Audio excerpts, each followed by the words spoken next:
what's happening, Mystery Seekers? I cannot wait to get back to doing awesome stuff, but today is pretty much just talking. Hopefully later tomorrow or later today we will be able to finish putting the new engine together and have it ready to put in the subframe and ready to put the subframe back in the van.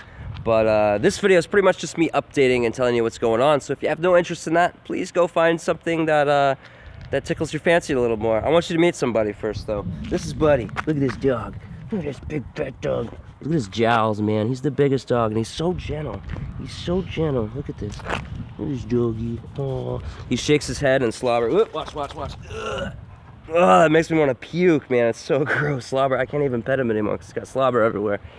Anyway, so first things first, the two most common comments I've got lately is, why don't you get a high top on that van? And that is an excellent idea. If I found a killer deal on one, I would buy it right now, and I would cut a big ass hole in the roof of that thing and clamp it down and call it a day. That would be sweet. I'd love to have a high top on that thing. Even more a pop top, but I guess there's only one company that makes one, and they're like $5,000, and I'm not spending $5,000 on a pop top for that van. So yeah, the other one is, why don't you go to the doctor? You sound like you're dying. So here's the deal with that. I don't like going to the doctor unless I have a broken bone, or I'm bleeding to death, or I've got blood coming out of any of my orifices. I've got an immune system that's been developed over millions of years or whatever, and it's here to heal my body, and the more I let it heal my body, the stronger it gets, and the less likely I am to get sick from whatever made me sick that time again. So I'm letting it do its job, and it's working very well. I'm feeling much better, and I'm not coughing up, or I'm not blowing green stuff out of my nose. I'm not really coughing much anymore, and a big part of that is, surprise, surprise, I was a smoker, and I smoked on and off for years and years. I was a light smoker, I only smoked like 2 to 5 a day. Ooh, we got some clouds moving in, it's gonna rain again.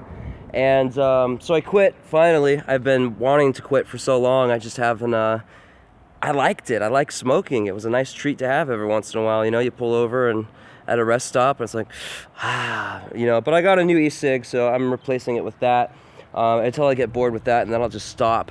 That was the easiest way I could quit before. So, wow, these clouds are moving fast. This will make a great time lapse. Dang, look at these things, man. Right before my eyes. Wow.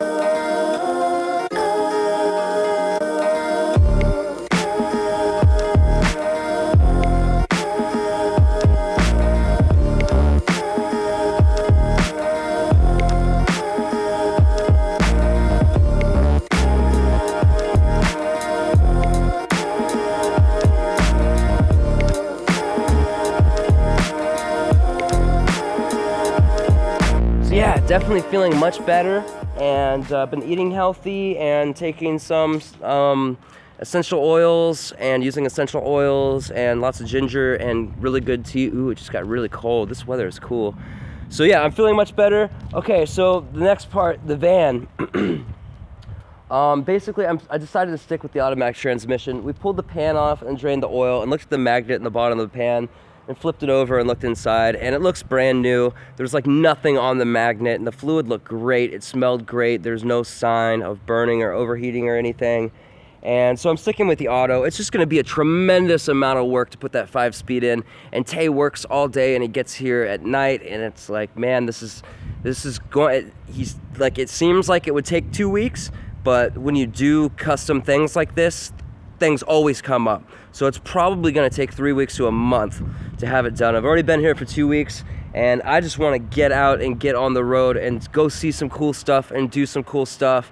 I'm ready to start doing, man, and I've just been sitting around, which I kinda needed because I needed to get over this sickness, which, by the way, back to the sickness thing, it's not something doctors could fix anyway, and I'd have to go and pay them cash because the US medical insurance thing is a joke. Doesn't seem like there's any doctors in my network in Arizona, so I'd have to go back to Oregon to go to the doctor, or some other state where my network is part of.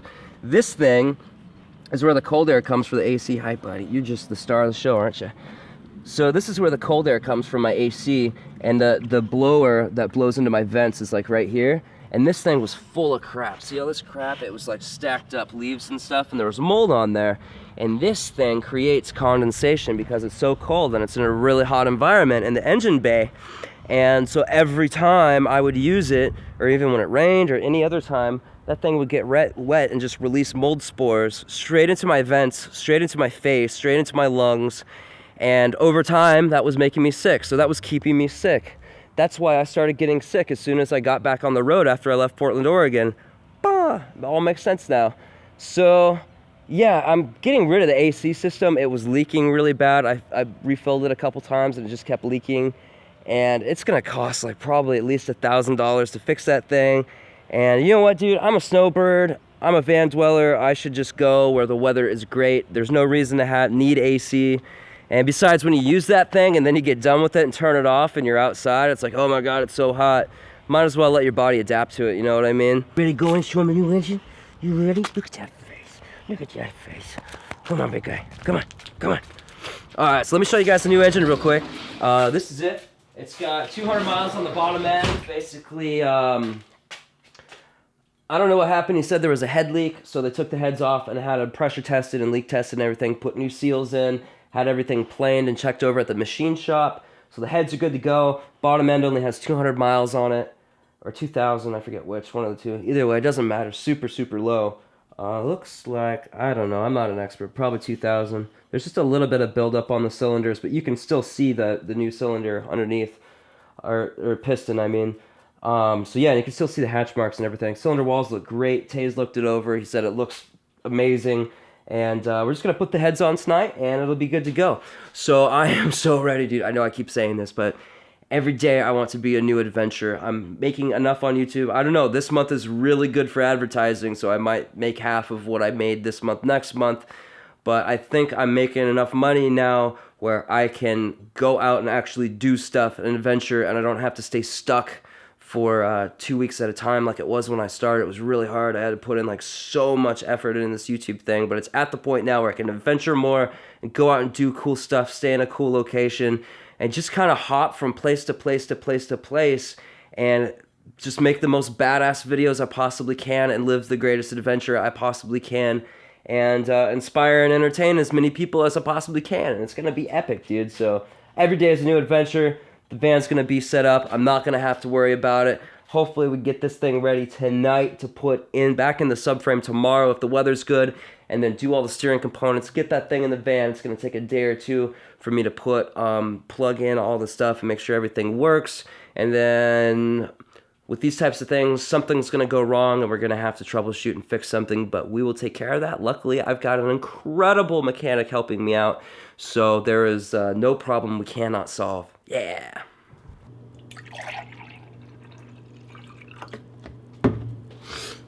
This episode is not brought to you by Simply Orange juice, but if you guys like to send me some free orange juice, I drink it almost every day. I love this stuff. So I know what you're thinking. Why don't you get a dog? And I would love to have a dog, but the day I sold my motorcycle, I said that I'm going to get another motorcycle. I'm going to put it on the back of this van, and it's going to be a dual sport. And I don't talk about it much, but I still plan on doing that someday eventually. And after riding that quad the other day, I think that someday is sooner than later. I think that might be my priority before a box van.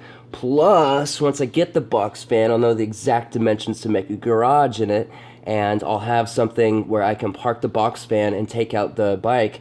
And I'm looking at a WR250. It's a dual sport. It's basically a street legal dirt bike, and I go off-road with it and kick some ass and hit some sweet jumps and tear up the trails.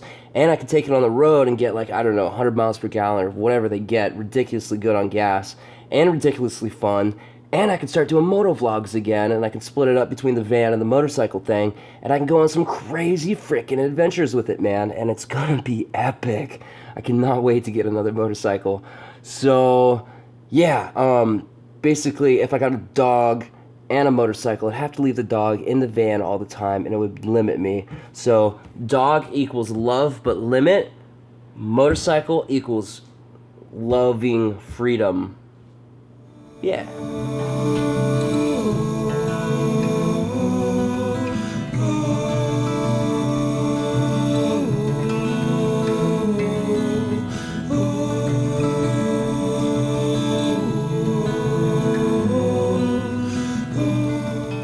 Alright guys, so Tay had to work late. He's working on some crazy transmission thing, and he wasn't able to make it tonight to finish putting the engine together, but he's gonna be here all weekend, and it's not gonna be long before I get this thing back together and get on the road and everything. So yeah, that's gonna be great. It sucks that he couldn't come today, but that's alright. I'm having a good time. Just went on a nice walk by myself and remembered something that I keep forgetting, and is pretty much the most important thing I've ever learned, and I don't know how I keep forgetting it, but it's funny how these deep things that I learn go in like a spiral. Like I keep remembering and forgetting, and every time I remember it, it comes in a little bit different, like a different layer maybe, or it's applied in a little different way. Anyway, the thing I remembered is that at any second, everything we love can be ripped away from us. Some freak accident can happen and the whole world can explode, or we get taken out somehow. Everything we love, we could just be ripped away from us, we could die. So that's obviously not happening right now because you're watching this, and I just think that it's so important to celebrate this moment that we're alive, and to love as deeply as we possibly can, and to enjoy this experience, whatever it is, as much as we possibly can, and just to love life, man. And to love ourselves, and to do good as much as we possibly can to other people in the world and ourselves. When I live every moment like it's my last, all the bullshit, all the fear, all the anxiety, all the stress, all the worrying about what other people think just melts away, and I'm left to be exactly who I am, and I love it. Love yourself.